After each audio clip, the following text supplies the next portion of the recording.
PM મોદીના સુશાસનના 12 વર્ષ પૂર્ણ થતા સ્વચ્છતા અભિયાનનું આયોજન। રાજકોટ જિલ્લા ભાજપ દ્વારા સ્વચ્છતા અભિયાન કાર્યક્રમ। આજ શ્રી જાનભાઈ માતાજીના મંદિરે સ્વચ્છતા અભિયાન હાથ ધરવામાં આવ્યું।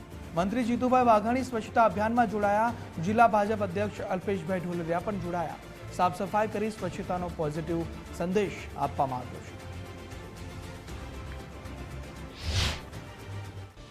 આટકોટ મુકામે માના સાનિધ્યમાં સેવા પ્રકલ્પના ભાગરૂપે ભારતીય જનતા પાર્ટી આદરણીય નીતિન નવીનજીના માર્ગદર્શન નીચે, જગદીશભાઈ વિશ્વકર્માના પ્રદેશ પ્રમુખના માર્ગદર્શન નીચે, મુખ્યમંત્રી શ્રી ભૂપેન્દ્રભાઈ, યશસ્વી વડાપ્રધાન અને ગૃહમંત્રી અમિતભાઈ શાહ વગેરેના માર્ગદર્શન નીચે સમગ્ર રાજ્યમાં આ પ્રકારના આજે સ્વચ્છતાનો કાર્યક્રમ મોદી સાહેબે સ્વચ્છતા હી સેવા, સ્વચ્છતાને એક આંદોલન બનાવ્યું છે, જન આંદોલન, અને જનતાએ સ્વીકાર્યું છે। ત્યારે ભારતીય જનતા પાર્ટીના તમામ કાર્યકર્તાઓ એ આજે અલગ અલગ સ્થળો ઉપર સ્વચ્છતા માટેનું કામ કરી રહ્યા છે।